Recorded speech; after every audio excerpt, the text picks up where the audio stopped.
Stan, here we are in the man cave. Been out and about today, you might have seen the video. Mr. Stan likes filming for me now. Oh, that's great, that, yeah. Anyway, I wish I could edit, because not long after we did that film footage, if you haven't seen the video or have seen the video, along the railway track, we found an old railway station, Flying Hall, just a platform, all overgrown. Quite a thing, really. So I did go into Robin Hood's Bay, and I bought this. So, for those of you who don't know, the northeast coast was bombed by the Germans in World War One, and I'm reading this. I'm getting this book here to give myself a bit of an education, to be honest, because all I've had so far, book-wise, is this: a reproduction, and it's a video I've been meaning to do ever since I started the YouTube channel, to be honest. Because Hartlepool is literally just around the corner from me. I did do a video. It's not on my channel now, of the railway station with a big shell hole in the wall, which is being repaired, and it's still there to this day. And it's the only time a surface ship attacked a railway station, I believe. But it's yeah, I'll read that book, and there is a museum on the Huff Battery. I've been there once many years ago. It's one of those things where someone's on your doorstep, you don't always go. So I will do a video on this. I probably should get myself editing and maybe a microphone if I'm going to be doing outdoor things, because it's quite an exposed area. The wind could be bad, but that is a really heavy book to read, that. But basically the Germans sailed up the east coast, bombarded Scarborough, Whitby and Hartlepool. So yeah, I'll be getting on for that. Now, YouTuber Carpet YT from America, that's a shout out for him, Carpet YT, said, why don't you do some of your World War One stuff? Now, I'm not awash with World War One stuff, but I've got a fair enough of it, a fair amount of it. It's just I haven't showed some of it before. Now, I bought these years ago, before so I do have me relatives medals, if you remember those videos, and I bought these as I wouldn't say a random pair, they were just the right price, before 2014, before the prices went up. So I'm not sure, maybe 2011, 2012, I bought these off eBay, I believe, or it could have been a fair, can't remember, but they're court mounted, as they are called, court mounted.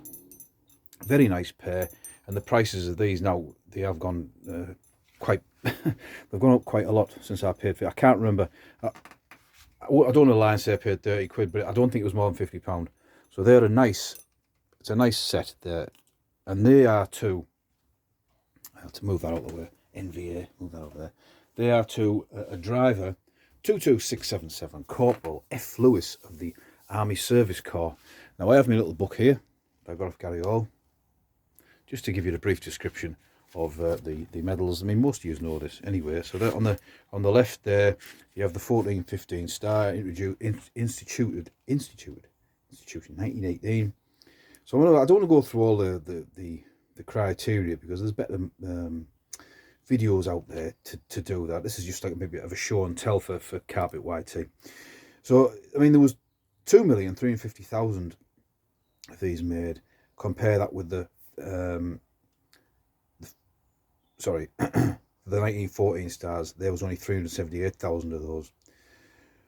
The award of the 1914-15 star is incomplete without both the British War Medal and the Victory Medal, as these two awards were issued automatically with the star. So that's your 14-18 star. The next one along is your British War Medal. I'm actually sure, I think that's the right way around. So that was approved by King George V in 1919, the award to cover operations between 5th of August 1914 and 11th November 1918.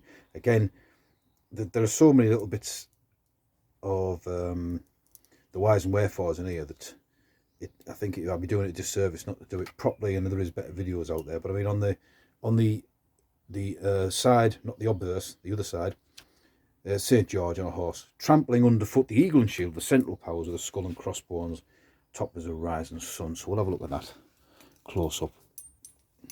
For those of you who don't know, you can see there, the eagle and shield of Germany, skull and crossbones. There's the fellas. You never know, someone might be watching there and think, that's my great granddad's medal, I want them back. And that's made of silver.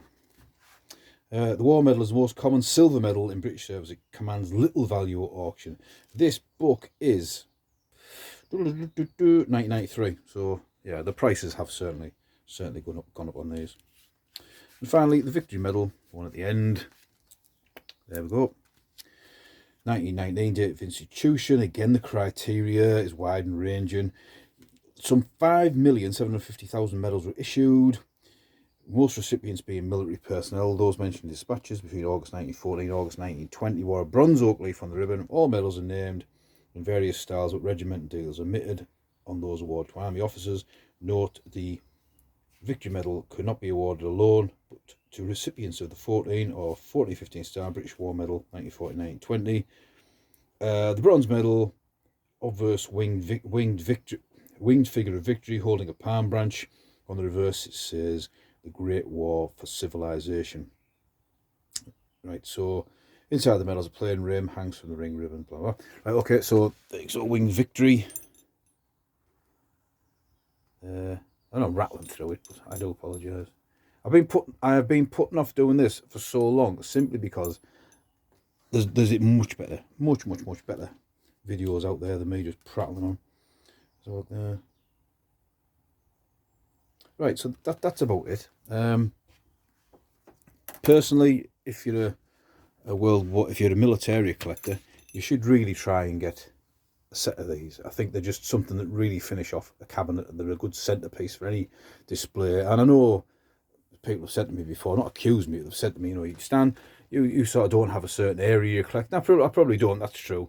You know, turn of the 19th century through the end of the Cold War is probably me.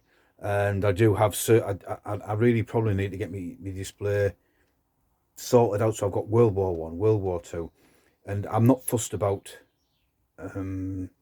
regiments or famous things or killed in action, stuff like that. So I mean, I probably, because it's Army Service Corps, maybe a little bit cheaper, unsure. It's, you know, it's not one of like sort of famous fighting battalions, but I'm not bothered about that, because I look at it as in, okay, this is just somebody who did their bit for the country when they were called to, and I'm sort of honouring them in that respect. And it serves the purpose of being a nice display piece in a World War I setting.